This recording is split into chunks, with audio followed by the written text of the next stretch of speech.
847-333-9993. Listos para escuchar Palabra Viva con nosotros, nuestro amigo el profesor Magdiel Narváez. Buenos días.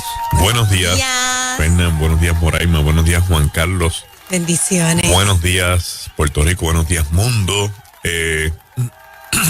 La nota inicial, obviamente. El domingo estábamos en la iglesia de Casa de Júbilo de nuestro hermano y amigo Pastor René González. Y allí recibimos la noticia directamente del doctor. Fue algo tan impactante, Uh-huh. Ayer, en FaceTime, pues, Damaris logró conectarlo y entonces lo vi, hablé con él. Qué bueno. Sí, lloramos, pues eso es, imagínate, entre amigos eso no hay forma ninguna de que eso tú lo puedas evitar. Yo le dije, mira, mijo, tenemos cosas que hacer, levántate de ahí. Algo de las muchas cosas positivas que van a salir de esto, porque debe venir un momento de Dios con todo este milagro, es que tenemos que reafirmarnos en que no importa lo que uno esté viviendo, uno tiene que abrazarse a lo que Dios te ha dicho. Uh-huh. O sea, si Dios te dijo a ti, tú vas a hacer esto y vas a llegar a tal sitio y vas a hacer esto otro y aquello otro, lo que te pueda pasar te va a llevar a una experiencia, pero no te va a acabar. Porque si te acaba, entonces Dios queda como un mentiroso. Y Dios no miente. Uh-huh.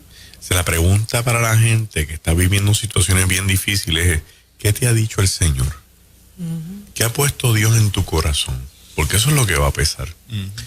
Tú le echas un vistazo al texto bíblico, te vas a dar cuenta que muchas de las proezas gigantescas que han ocurrido en el texto bíblico son parte de algo que ya Dios previamente ha dicho. En otras palabras, vamos a verlo. Cruzar el Mar Rojo es un milagro poderosísimo que puso a Moisés en crisis porque el pueblo le brincó encima. Para eso nos traíste aquí. Era mejor quedarnos en Egipto. Pero se iba a dar. ¿Por qué se iba a dar? Porque él les dijo que los iba a llevar a la tierra prometida. ¿De cómo queda Dios si mueren allí? Igual las murallas de Jericó. De todo lo que se opone en el camino a lo que Dios quiere hacer para el cumplimiento de su propósito, va a salir de carrera, porque nada es más superior que lo que Dios te haya dicho. El mismo David, cuando se enfrenta a Goliat, David había matado leones y se enfrentaba a osos y todas esas cosas, como hemos dicho aquí previamente. Pero ¿qué representa Goliat? La oportunidad de que Dios cumpla lo que le dijo. ¿Por qué? Porque al derribar a Goliat, David sale de ser un campesino para ser un ciudadano del reino, porque él se va a mudar a la casa del palacio del rey. De ser un muchacho soltero, ahora a convertirse en el yerno del rey. De ser pobre a convertirse en un hombre rico. De ser un pastor de ovejas a convertirse en un guerrero famoso. Entonces, esa es la antesala de lo que Dios le dijo para convertirlo en rey. Por lo tanto, Goliat era el pasaje para el cumplimiento de Dios. Nosotros nos da trabajo verlo porque nuestra mente finita no puede tener un mapa mental tan amplio de lo que Dios quiere hacer. Pero para eso está el elemento de creer. Ayer me ocurrió algo significativo mientras predicaba en la iglesia de René y Damaris. Y es que en medio del mensaje, y los que predican saben que Dios le habla a uno mientras uno predica, porque la palabra corta para todos los lados. Y sale por esta boca esta frase, porque nosotros no tenemos opciones. La opción nuestra es creer. Yo me voy con eso en la mente y yo me pongo a pensar. Las opciones son del Señor, porque el soberano es Él. Él es el que decide si te sana, si no te sana, si es tiempo de llevarte, si no es tiempo de llevarte, por qué estás pasando y no está pasando. Entonces, como yo no tengo esa opción, la mía es creer que Él va a hacer el milagro. Y usted tiene ahora mismo en sus manos la mejor herramienta de la vida. Yes. Crea. Porque incluso el magno problema de la iglesia es fijarse en el resultado. No, porque es que todavía no se sana, no, porque todavía no se levanta, pero no te estás disfrutando el proceso. El proceso. Porque en los procesos ocurren tantos milagros, quizás hasta algunos de ellos más grandes que el mismo resultado, porque el resultado lo podemos leer de antemano. Pero los procesos van en el camino para crecer, para madurar, romperte esquemas mentales, cambiar tu actitud, aumentar la fe, profundizar en la vida espiritual. Entonces obviamos los procesos porque estamos tan aferrados al resultado que no vale la pena. Yo recuerdo una experiencia en la iglesia Discípulos de Cristo de la Parada 26 en Santurce, cuando yo asistía y era miembro de esa iglesia, y mis pastores eran Mirna Díaz y el pastor Ramón Ayala Cuervo, que una hermana que tuvo que levantar sus hijos sola, una cosa espectacular de vida, perdió uno de sus hijos en un punto de droga. Y otra persona le dijo, fíjate fulana, tanto que tú oraste por ese hijo y mira dónde fue a morir, en el punto de droga. Wow. Y ella, en su estamina, lo que le contestó fue, bueno, eso lo escogió él, porque bastantes veces vino aquí a arrepentirse, bastantes oportunidades que Dios le dio. Aquí lloraba, se convertía, iba, se perdía. Y al final del día, yo no sé si de verdad se perdió o si en ese último momento Dios le dio una oportunidad para salvarse. Y esta hermana lo que le está diciendo a la otra es, yo no sé el resultado, porque el resultado le toca a Dios. Exacto. Yo te tengo que decir que en el proceso yo vi a Dios manifestándose. Al obviar eso, al obviar que Dios está presente en el proceso, se te hace más difícil creer en el resultado, porque si no crees en el caminar, mucho menos vas a creer que pueda ser una obra aparatosa que sea necesaria. Cuando a veces yo le comentaba a la gente la situación de René, algunas personas me decían, bueno, eso es solamente un milagro de Dios. Pero es que eso es lo que nosotros creemos en los milagros. O sea, tú le preguntas a veces a una persona, mire, fulano de tal, y, ay, bendito, un milagro de Dios. ¿Cómo que hay bendito un milagro de Dios? Yo no sé, ¿verdad? Si lo estoy diciendo como es, pero yo me pregunto, las personas están entendiendo el mensaje que transmiten cuando hablan así. Ay, bendito, un milagro de Dios. Pues eso no es fe. Es decir, bueno, mira, está en las manos de Dios y creemos que se va a levantar. Que Dios decida, que Dios a última instancia sea juez y señor de la situación, porque Él lo es. Pero la parte nuestra es creer hasta las últimas circunstancias.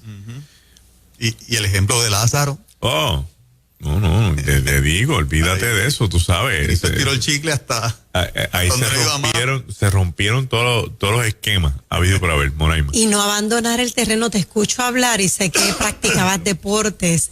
Sí. Es como cuando tú estás en la zona del juego. Esto no se acaba hasta que no haya el último out.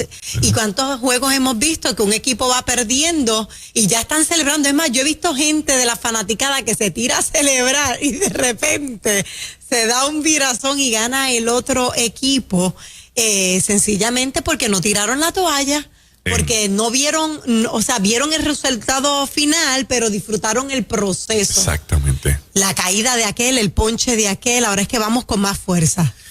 Hay una serie mundial entre los Yankees de Nueva York y los Dodgers de Los Ángeles. Tom La Sorda era el dirigente de Los Ángeles. Y están perdiendo. Y él decide en la novena entrada traer a uno de sus mejores bateadores que está lastimado de la espalda.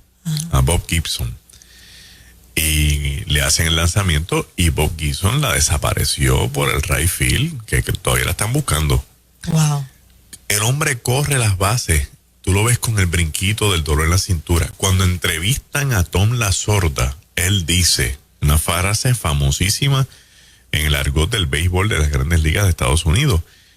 el juego se acaba cuando se da el out número 27. Wow. Solamente habían 26 outs, pero había esperanza. Había Había esperanza. Él trajo un bateador y la sacaron y ganaron. De hecho, Wow. perdieron la serie, by the way. Ajá. Pues esa fue la famosa serie de Ray Jackson en Mr. October.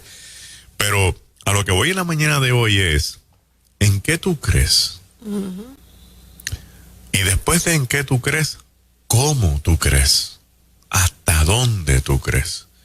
Una de las grandes crisis que vive la iglesia actual es la cantidad de personas que manifiestan infelicidad, que manifiestan crisis, que manifiestan tantos sentimientos tristes estando dentro del evangelio. Y se crea una vida tipo dicotomía, porque hay una bifurcación en términos de dos líneas. Por aquí estoy diciendo que yo creo en Cristo, pero por acá estoy viviendo una vida amargada, una vida desagradable, una vida miserable, una vida infeliz, una vida desdichada, y no hace sentido. No hace sentido porque es cierto que el que no está en Cristo no es salvo, según nuestra fe cristiana, pero compara eso cuando una persona va caminando y pasa de sopetón por un chinchorro, por un liquor store, y ve a todo el mundo brincando y saltando allí con sus cervezas en las manos y son felices y dan chistes y toda la cosa. Es pasajero, ciertamente. Pero cuando tú comparas eso con un domingo por la mañana, la gente saliendo de la iglesia con las caras mustias, en crisis, tú dices, ¿Qué pasó aquí? ¿qué pasó? Ajá. ¿Qué pasó? Porque estos pasajeros, por lo menos, están 3 horas ahí brincoteando y pasándola bien. Acá es permanente, pero no puedes expresar el gozo de la salvación. Y el jueves pasado habíamos hablado de esto y quería traerlo en el día de hoy. ¿Qué es lo que nos pasa? Bueno, lo que nos pasa es que tenemos la fe correcta. Creemos en lo que tenemos que creer. Pero nuestro mundo emocional está tan comprometido que nos da trabajo hacer cambios, tomar decisiones, entrar en procesos de liberación y de restauración, confrontar y enfrentar realidades para superarlas, preferimos seguir creyendo en algo poderoso, pero vivir lo que hemos aprendido a vivir durante tantos años. Y las preguntas aquí son válidas. ¿Y por qué yo estoy pasando por esto? ¿Qué es lo que me pasa? ¿Yo estoy endemoniado? ¿Es que esto es un maleficio? ¿Esto es una condenación? ¿Esto es una maldición? Mire, es algo más sencillo de definir, pero más complejo de trabajar. Usted no está endemoniado. Existen los demonios, hay posesiones, pero en este caso de lo que estamos hablando, no estamos hablando de cosas demoníacas. Usted no tiene ninguna posesión, no tiene ninguna maldición, porque para los que están en Cristo no hay maldiciones ni condenaciones. El apóstol Pablo ya lo planteó en blanco y negro en una de sus epístolas. Aquel que está en Cristo no tiene condenación alguna.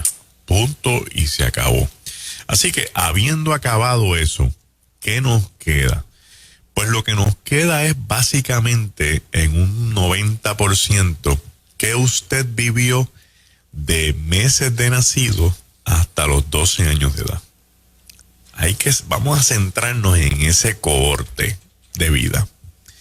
¿Por qué en ese cohorte de vida? Porque usted nace y usted no trae un manual de cómo va a vivir. Sus padres tampoco tenían un manual de cómo lo iban a criar. Por lo tanto, empieza el proceso de crecer emocionalmente para que las emociones que usted trae desde infancia encuentren el contexto de familia óptimo para que usted se desarrolle como una persona con mucho amor, seguridad, reconocimiento, aceptación, identidad y protección, que son las necesidades básicas de un ser humano cuando nace. Todo niño y toda niña necesita un padre y una madre Eso está requete probado. Que ahora lo quieran alterar, eso es otra dinámica. Pero la base de esto es una figura varonil y una figura femenina. Porque los dos tienen que aportar a que ese niño y esa niña desarrollen una identidad completa para una definición de personalidad excelente. Ese niño ve el rol del padre, ve el rol de la madre, lo ve como hombre, la ve como mujer, lo ve como varón, la ve como hembra y empieza a construir una personalidad saludable porque tiene roles definidos. Y eso le ayuda a tener una identidad. Y ya ese niño sabe hacia dónde se dirige sin que nadie tenga que intervenir en el medio para decir, tienes que experimentar esto, tienes que experimentar lo otro, porque el que está diciendo eso hoy día se le olvidó que cuando creció y cuando nació, nadie lo definió y está totalmente definido. ¿Por qué ahora tenemos que empezar con un invento de definir gente? Si el mundo estuvo definido hasta los otros días. Si no, porque ese es el problema, porque como estaban así, mira la cantidad de divorcios que no, porque ese es el único modelo que había, pues ahí es que están todos los números. Si hubieran 4 modelos, pues estamos bien. Podemos comparar. Pues esa es la definición correcta. Cuando el niño empieza a recibir mensajes críticos en estas 3 dinámicas, una, que se le enseña lo que no se le debe enseñar. 2, que se le aplica en términos de conducta lo que no se le debe aplicar. Y 3, cuando los modelos ejemplifican lo que no deben ejemplificar, el elemento del niño en su base emocional se empieza a deformar. Yo escucho muchas féminas decir, y lo digo con mucho respeto, no, porque el papá la abandonó y yo he tenido que hacer de padre y madre. Usted ha hecho el papel de madre y ha tratado de cubrir el área paterna, pero no la va a poder cubrir. No la va a poder cubrir. No, porque vino y gracias a este padrastro, el que sustituyó al padre en la crianza, tiene un rol vital, pero papá sigue siendo necesario, porque hay vínculos genéticos que un padrastro o una madrastra, que son palabras que a mí no me gustan, porque esas personas son papá y mamá, como quiera que sean, hay vínculos que el padre y la madre tienen que proveerlos porque son insustituibles. Insustituibles. Entonces, cuando el niño va creciendo, ya tenemos ahí el elemento de la identidad. Ese niño o esa niña necesita de un adulto que le extienda la mano porque es el que lo va a llevar a la escuela. Lo va a llevar al parque de pelota, a las clases de guitarra, a las clases de baile, a los Boy Scouts, a lo que sea. Y el niño se siente seguro porque hay una mano adulta conocida, papá o mamá, que lo está guiando para llevarlo a esta experiencia. ¿Qué es lo que ve el niño? Porque el problema básico aquí en ocasiones es que todo se está mirando a través de los adultos. De vez en cuando tenemos que preguntarnos, ¿cómo los ve en los ojos del menor?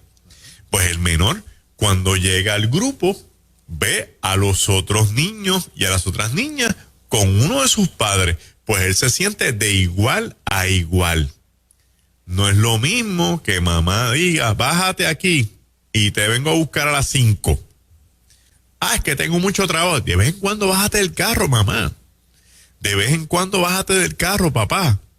Porque allá hay otros que están haciendo y cuando el niño llega solo, lo que le viene a la mente es, yo estoy solo. Y ahí empieza a gestarse en el mundo de los sentimientos, hiriendo las emociones, elementos de inseguridad, elementos de duda, elementos de vacío. Si en esos grupos el niño o la niña tienen algún conflicto donde ellos ven que la mamá o el papá del otro está presente para representarlo y yo me veo solo, me voy a sentir que no hay quien me proteja. Entonces desarrollo agresividad. ¿Por qué desarrollo agresividad? Porque el instinto natural del ser humano es defenderse. Y como no he aprendido a defenderme, salgo gritando, tiro piedras, digo cosas que no son, porque ese es instintivamente un individuo al que no han podido moldear. ¿Quién lo moldea? Papá, mamá. Si el individuo crece sin lo que es afecto, y a cambio de afecto lo que recibe es maltrato, mensajes de tú no sirves, de yo te deseo la muerte, del que el niño y la niña se sientan que son una carga en la vida. Esos niños, esas niñas van a abrazar el sentimiento de no querer vivir, porque sienten que le están haciendo daño a este ser humano que ellos de una forma u otra aman. Se empiezan a sentir culpables. Yo soy el culpable de la muerte de mis padres, yo soy el culpable de la enfermedad de mi mamá, yo soy el culpable del divorcio, yo soy el culpable. No lo eres, no lo eres. Te lo creíste, pero no lo eres. Es que recibiste un mensaje que no pudiste leerlo y lo leíste con la información que podías interpretarlo como niño, pero ahora tienes que cambiar ese lenguaje, esa forma de pensar. Bien, y si seguimos añadiéndole proyectos a la cosa, olvídese cuando usted tiene 15 años, usted viene con un bagaje emocional bien fuerte. Por eso es que los adolescentes entran en una edad y el sentimiento de rebeldía sale automáticamente porque entran en un proceso, en una lucha entre dos procesos que se llaman maduración y madurez. Maduración, que es el proceso físico, porque se les tiran las manos, los pies, la vellosidad, las hormonas empiezan a segregar todo lo que puedan, eso es al palo ahí de momento, todo el andamio reproductivo empieza a crecer, y el otro es el madurez, porque el de la madurez es el emocional. Entonces crecen más rápido físicamente que emocionalmente. De hecho, cuando empieza a decir, este es un vago, esto es lo que se pasa acostado, no es que sea vago del todo, quizás es vago, pero también es que el individuo necesita dormir para que los huesos crezcan, porque los huesos solamente crecen cuando tú duermes, en esa edad. Entonces, empieza un choque, porque yo me creo grande, pero yo no soy grande, y yo lo que tengo es estatura, pero no tengo cabeza. Entonces me duele que me digan, tú no sabes, tú no aprendió a vivir. Tú tienes que respetarme a mí, pero detrás de todo ese andamio adolescente, lo que hay es dolor. Por eso se llama adolescente, porque viene de dolor, viene de cambio de dolor. Le duele sentirse que no se encuentra en la vida, que no sabe para qué está aquí. Y entonces la gente llega adulta con todas estas deficiencias, entran en relaciones sentimentales sin sanar. ¿Y qué hacemos? Le pasamos la factura al otro. Hay gente que se casa pensando que aman. Y en la realidad, ellos no saben lo que es amor. Nunca les enseñaron lo que era amor. Y desarrollan dependencia. De ahí vienen los celos, las inseguridades. De ahí viene la violencia doméstica. Hay niñas que se casan con hombres bastante mayores. Y lo que están buscando es en el esposo un papá. Cuando no lo encuentran, empiezan las luchas. Cuando ella se cansa, quiere salir con las amigas. El hombre ya está muy mayor, entonces ven la muchacha una hija, la hija ve en el hombre un papá, y ahí empieza la violencia doméstica. Si buscan las estadísticas de violencia doméstica, van a encontrar que la edad es un factor descomunal en ese problema. Nadie ha hecho eso, porque es más fácil crear alarma y estados de emergencia que crear estudios sociológicos reales para atender las razones de los problemas que estamos viviendo en el país. Entonces, ¿qué sucede? Vamos ahora a injertar, como decía el jíbaro, el elemento de la salvación. La gente llega a la iglesia, escuchan al predicador, el Espíritu Santo se aparece, toca a la persona, yo soy un pecador, yo necesito salvación, que Dios me ame. Y se me mezcla en el llamado. Estoy llorando en el altar y a lo mejor no estoy ni llorando por los pecados. Estoy llorando por el dolor que llevo arrastrando por tanto tiempo. Y claro, me convertí al evangelio, quiero ser salvo, me quiero bautizar, voy al discipulado, hago todo lo que dice la iglesia, pero todavía dentro de mí hay una montaña rusa que me crea la crisis existencial. Entonces la gente piensa que es que no son salvos, que el gozo de Dios no está en sus vidas, que el Espíritu Santo no habita en ellos. Y la realidad es que hay que entrar en un proceso de sanidad. Hay que entrar en un proceso de crear conciencia para que el poder de Dios se pueda manifestar en esa vida de tal forma y manera que lo pueda llevar a una vida plena en Cristo. Y en estos próximos minutos yo te quiero hablar de cómo tú puedes lograr eso. Porque dar diagnósticos y presentarle cosas que hemos vivido, pues, casi todo el mundo sabe lo que está pasando. La mayoría de las personas no saben qué hacer. Desde la experiencia personal de este que te habla, con tantos y tantos exabruptos y fracasos y luchas en la vida, y del testimonio de Moraima, que también tiene mucho de lo que estamos hablando en el día de hoy. Posiblemente si dejo a Juan Carlos también tiene cosas que aportar, y Fernan. Todos hemos pasado cosas de estas que hemos estado hablando en la mañana de hoy. Ahora bien, lo primero que nosotros tenemos que hacer es una introspección. Yo me tengo que sentar conmigo. Usted se tiene que sentar con usted. Usted tiene que sentarse en un sillón, en donde más cómodo usted se encuentre en su vida. Usted se tiene que sentar una mañana de un sábado, un domingo por la tarde, sin que lo moleste. Usted tiene que empezar a mirarse por dentro y a tratar, en la medida en que pueda, de traer a la memoria tantas cosas que usted necesita quitarse de encima. Si le va a doler y usted no puede, yo le recomiendo que se busque una persona de su confianza que le ayude.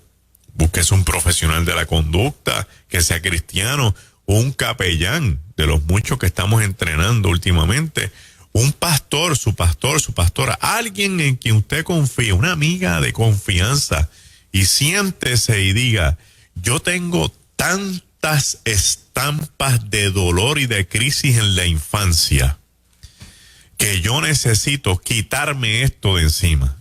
Y lo primero que te tengo que decir, de lo primero que vas a hacer de la introspección, es que aprendas que Dios no te va a quitar ninguno de esos recuerdos. Van a vivir contigo, porque si Dios te saca un recuerdo, te disloca algo de lo que tú eres hoy. Tú eres hoy el resultado de todas las experiencias que has vivido, buenas o malas, porque de todas ellas has crecido. Ay, ¿para qué voy a hacer este ejercicio? Para que Dios le quite el poder que ese recuerdo tiene sobre ti, porque ese poder es el que no te deja echar hacia adelante. Ese poder es el que te envía un lenguaje de que tú no puedes, de que eso no está disponible para ti, que tú no vas para ningún lado, que tú eres un fracaso, que tú eres un cero a la izquierda. Y si tú le quitas el poder a ese recuerdo, tú vas a ver que el Espíritu Santo te tiene otro mensaje de decirte que Dios espera grandes cosas contigo, que Dios tiene bendiciones para ti, que todavía hay un plan de Dios que está vigente para tu vida, y que al día de hoy ese plan se puede iniciar, porque Dios está pendiente de derramar todo su poder sobre tu vida.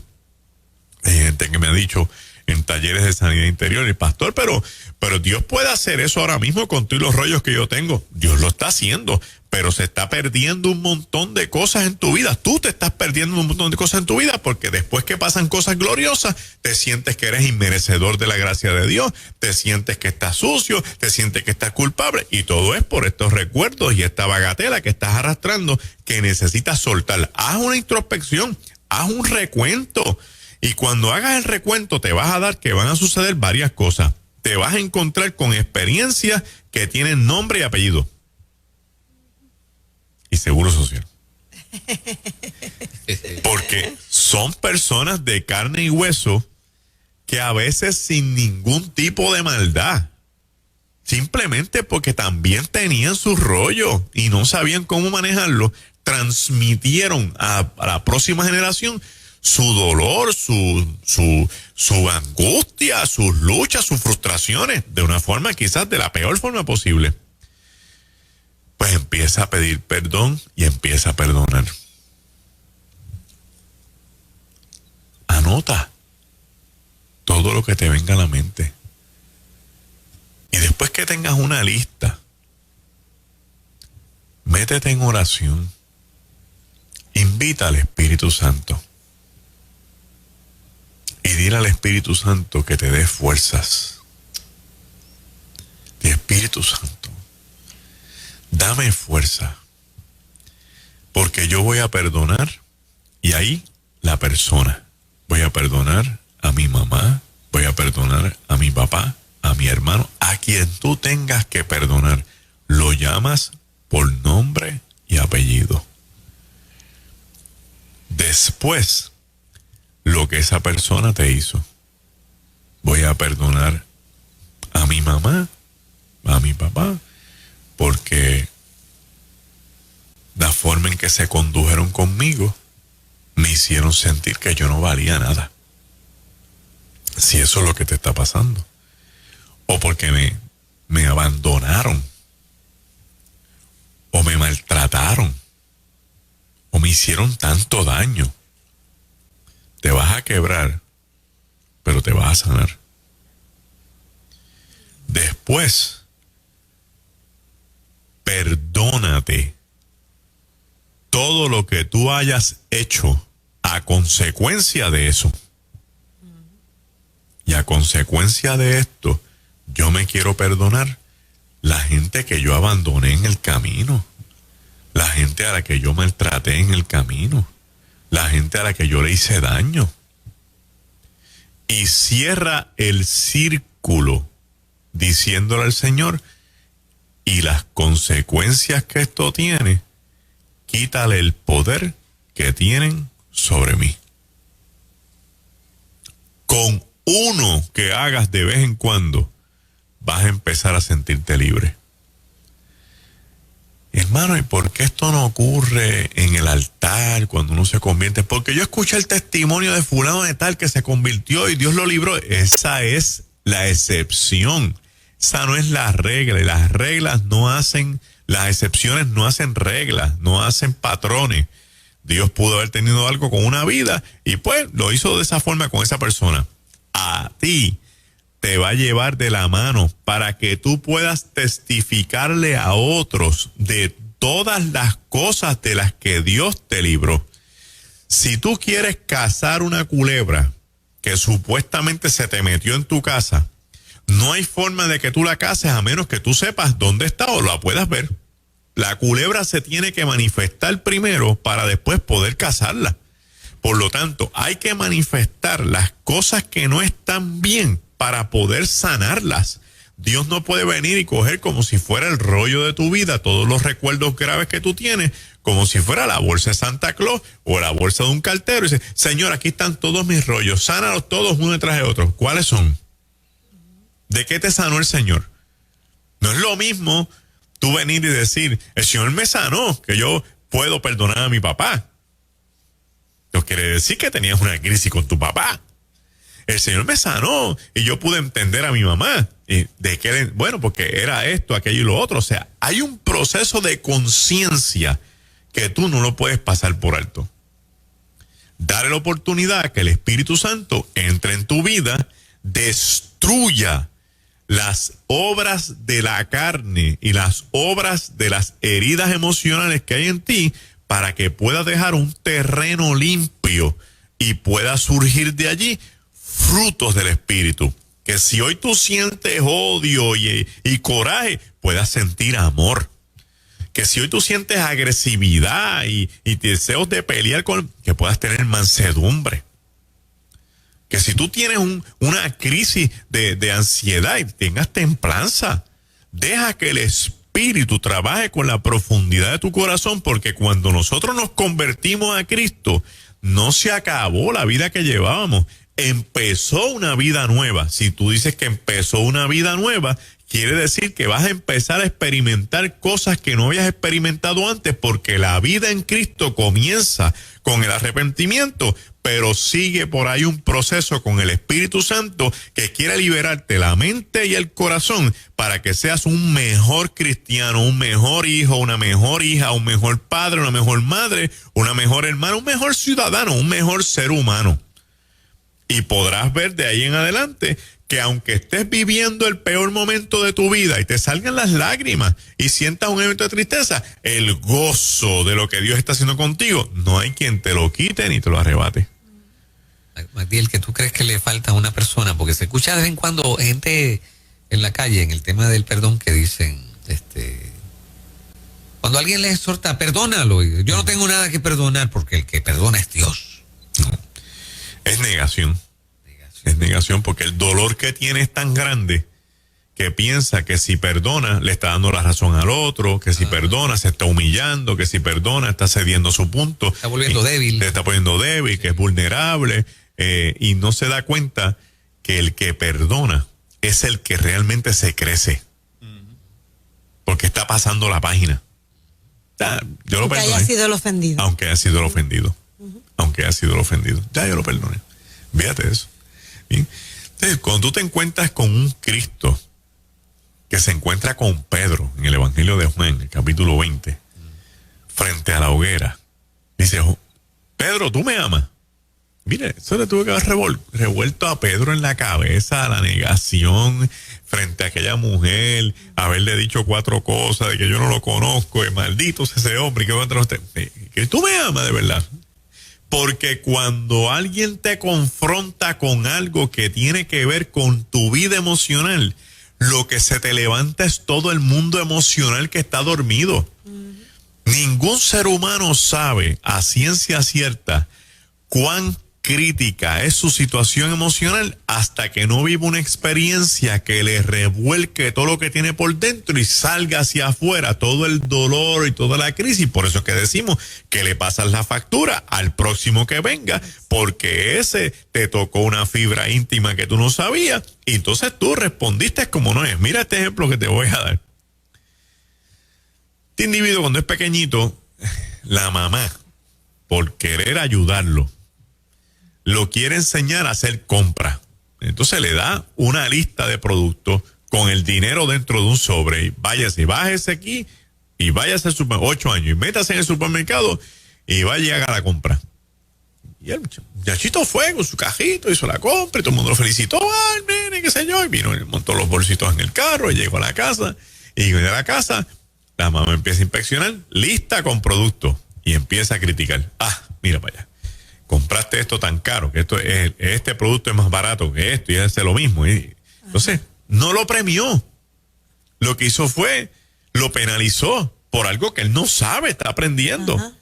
¿Qué tú crees que pasó? Que él le pudo haber dado un golpe de estado a la mamá. Lo sometía, le daba una pela, lo gestaba, lo castigaba, algo le podía pasar. Así que el niño prefiere callarse con todo lo que tiene que decir por dentro, porque vive en un régimen de opresión. Y eso no desaparece. Todo lo que usted se calla se queda en su vida para siempre. En algún momento va a explotar en una migraña, en una úlcera, en algo va a explotar. Porque está por dentro. Eso tiene que salir. Se llama psicosomático. El individuo se casa. Está lo más feliz. ¿Usted se cree que se acuerda de eso que le pasó? ¿Se va a acordar? Cuando está en el supermercado. Está en el trabajo. Llama a la esposa. Voy de camino. Mira, negro, pasa por el supermercado y tráete unos aguacatitos. Llega a la casa. Ay, qué aguacate. ¿Cuánto tú pagaste por ese aguacate? Tanto, tan caro. Vete y cómpralos tú la próxima vez. Esa contestación, y no quiero que nadie use este ejemplo para excusarse y hablarle fuerte ni a las esposas ni a los esposos. No use eso no es para eso. Esto es para sanar, no para defenderse. Esa contestación es la contestación que él le quería dar a la mamá hace quizás 30 años atrás y nunca pudo y la guardó. ¿Y cuándo resucitó? cuando se dio el contexto completo igual. Y dije, pues por aquí que se va. Y después le pide perdón. Y dice, mira, perdóname, tú sabes que yo no soy así, yo no sé ni por qué te contesté. Yo te puedo decir por qué tú contestaste, porque tenía esa contestación no sana por dentro y ahora se salió en el contexto adecuado. Señores, señoras, hay que sanar. Hay que sanar, hay que ir a la experiencia con el Espíritu Santo, a entrar en procesos para soltar el vertedero de luchas y crisis emocionales que estamos cargando, que nos han convertido en una persona que no somos, que Dios nos ama como tal como nos ve, pero que nos quiere ver limpios, libres, sanos, llenos de Él, porque si hay algo glorioso en esta vida, es que en la medida que usted sane, usted pueda empezar a ver las bendiciones que hay para usted, las capacidades que usted tenía. También tenemos la gente que, de la familia, que le inserta a las personas voces emocionales de este individuo que lo conocí, ¿verdad? En terapia y nunca terminó nada en la vida. Y empezó todas las cosas posibles. Nunca terminaba nada. Y me dice, mire, yo no sé por qué yo no termino nada. Y empezamos a hablar. Y en el discurso, pues si es que toda su vida de chiquito, los padres empezaran algo con él y no terminaban. Y después de eso se encontró con un pariente que le puso en la cabeza un mensaje grave. Usted nunca va a llegar a nada esta vida. Y él creció con esa voz por dentro que le decía, no vas a llegar a nada, no vas a llegar a nada. Entonces cada vez que empezaba algo lo terminaba, no lo podía concluir, lo dejaba, porque él no iba a llegar a nada. Entonces hay que llevamos a esta persona a la experiencia del Espíritu Santo para que sane esa voz del interior, le perdone a este pariente lo que le dijo, concluya con eso, se perdone a sí mismo la cantidad de cosas inconclusas. Hoy día, yo no sé, terminó carrera, tiene negocio. ¿Por qué? Porque eso era lo que Dios quería con su vida. Pero tenía esta represa de dolor que no le permitía vivir. Mi recomendación. Pastores, pastoras, algunos creen en esto, otros no creen en esto, pero usted lo que tiene que mirar es sus ovejas. Mire su redil. Mire su redil. Y de vez en cuando, desde el púlpito, predique un mensaje de sanidad del alma. La mujer que fue a ungir a Cristo con el alabastro, que derramó sus lágrimas allí, Cristo no le dijo una sola palabra, ni tu fe te ha salvado, tus pecados te son perdonados. Las lágrimas eran el exacto reflejo de que ella sentía el amor de Dios en su vida. Pero esas lágrimas pudieron haber representado tantas cosas. Entre ellas, agradecimiento por haber dejado atrás una vida que no servía. Dios te ha perdonado los pecados. Tú te tienes que perdonar. Tienes que perdonar a otros. Y tienes que sentirte perdonado. No hay nada más poderoso en el amor que el perdón. Es el vestido favorito del amor. Porque cada vez que lo luce, distingue a quien lo reconoce. Que el Señor te bendiga en esta hermosa mañana. Qué hermoso. El perdón es el vestido favorito del amor. Del amor. Wow, qué poderoso. Me temo que hay un montón de gente diciendo, ¿eso era para mí? Sí. Eso era para mí. Definitivamente.